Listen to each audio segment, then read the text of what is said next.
Avez-vous entendu l'histoire du couple qui s'est fait voler sa voiture? Des jeunes professionnels, sans enfants, qui habitaient un quartier cossu de Montréal, genre Outremont, disons. Un soir, ils sortent souper au resto avec l'auto de madame. Une Mercedes ou quelque chose du genre. Puis au retour, oh quelle horreur, la voiture de monsieur est plus dans son espace de stationnement. La rutilante Mustang du jeune financier avait disparu. Pas de signe de vandalisme, pas de vitre brisée. Elle avait juste disparu.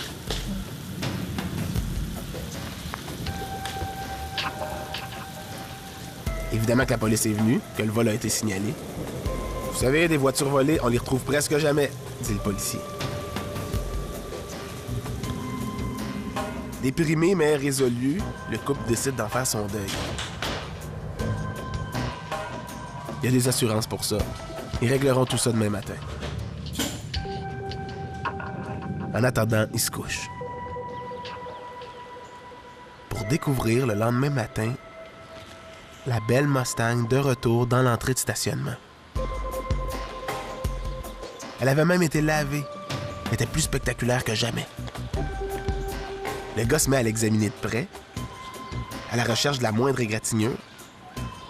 Tout semblait normal. Sauf pour une petite enveloppe jaune sur le siège du passager. Dans l'enveloppe, il y avait 2 billets pour le show de U2 au Centre Bell. Puis une note qui disait « Nous avons été obligés d'emprunter votre voiture. C'était vraiment une urgence et nous sommes désolés des ennuis que nous vous avons causés. Voici un petit cadeau pour nous faire pardonner. » Et c'était signé un voisin trop embarrassé pour s'identifier. Embarrassé, mais de toute évidence débrouillard, le voisin. L'important, c'était que sa petite merveille soit de retour au bercail. Et puis des billets pour le spectacle le plus couru de l'année, ça valait bien une nuit d'insomnie. Le soir du spectacle venu, le petit couple passe une excellente soirée. Le show est fantastique, les billets sont excellents. Première rangée au centre, génial.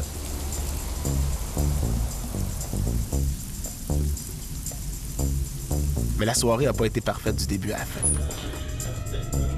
En entrant chez eux, ils ont compris bien des choses. Tout ce qui avait la moindre valeur avait disparu. Les bijoux, l'argent, l'électronique, la collection de bouteilles de vin hors prix. Même le filet mignon qui se trouvait dans le congélateur avait été volé. En fait, tout ce qui restait au beau milieu du congélateur, c'était une petite enveloppe jaune dans laquelle se trouvaient pas des billets de concert, mais une note. J'espère que le spectacle était bon. Le filet mignon, lui, le sera certainement. Et tout le reste également. Apparemment, le couple a raconté son histoire à la police, qui les a pas cru. La compagnie d'assurance, elle, refuse de payer. Elle prétend que c'est une légende urbaine. C'est... La légende du gentleman cambrioleur, je dois dire que je l'avais jamais entendue. Ma première impression, c'était de dire, ben voyons, on veut vraiment rire de la naïveté des gens, voir si quelqu'un qui va trouver des billets comme ça à la maison, qui ne sait pas de qui ça vient, va les prendre et aller au spectacle sans se poser de questions. Alors moi, c'est plutôt le sentiment qu'elle m'avait laissé. Puis ensuite, je me suis dit, ben peut-être que c'était aussi pour prévenir les gens de quelque chose qui peut-être pouvait arriver. C'est là où on peut douter là, de la légende. Ce qu'il y a d'intéressant avec cette légende-là, c'est qu'il y a des versions qui sont typiquement québécoises. Il y a celle du faux concours radiophonique. Il y a aussi la version d'un voleur qui utilisait les avis de décès pour voler.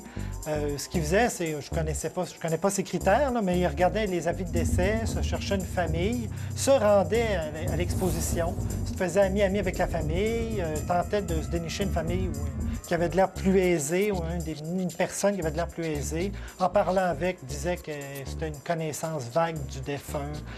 Après ça, essayait de réussir à trouver l'endroit où il habitait, pour ensuite demander à quelle date était faite la mise en terre pour que quand la famille se réunisse au cimetière, qu'ils puissent se rendre à l'adresse précise pour pouvoir vider la maison.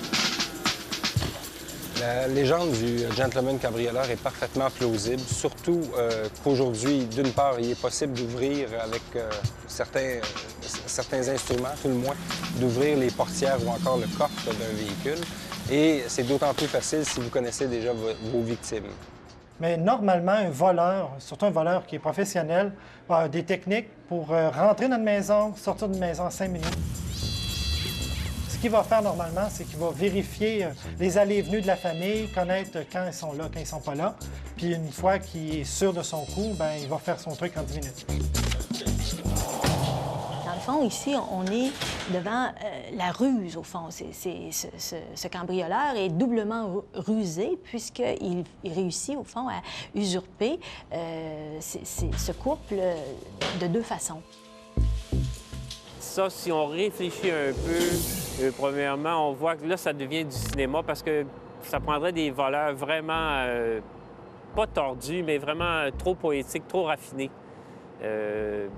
Remarquez que ça peut donner des idées à des vrais voleurs, mais je ne pensais pas qu'ils ont le cerveau si développé pour penser à ça. Arsène Lupin, c'est une création d'un romancier et ça passe très bien au cinéma, mais pas dans la vraie vie.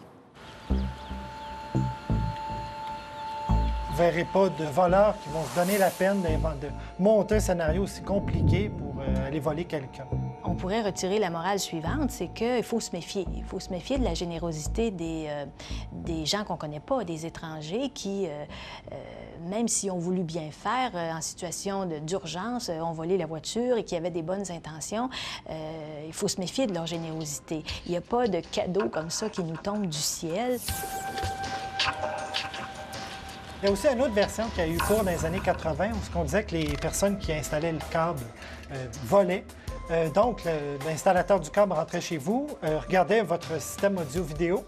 S'il trouvait le système intéressant, il se virait de bord, parlait avec la madame ou le monsieur qui était là, offrait des billets, puis disait bon, c'est offert par la compagnie, fait partie d'un forfait. Puis là, évidemment, la personne, lorsqu'elle se rendait au spectacle, bon, la maison était vidée. Quel est le pire ennemi de la légende urbaine? Je dirais que c'est peut-être la réflexion ou l'analyse, le sens critique. Si on pousse très loin les légendes urbaines, si on les analyse en profondeur, ou même pas tellement en profondeur, simplement si on y réfléchit pendant quelques minutes, bien souvent on se rend compte que ça ne tient pas debout.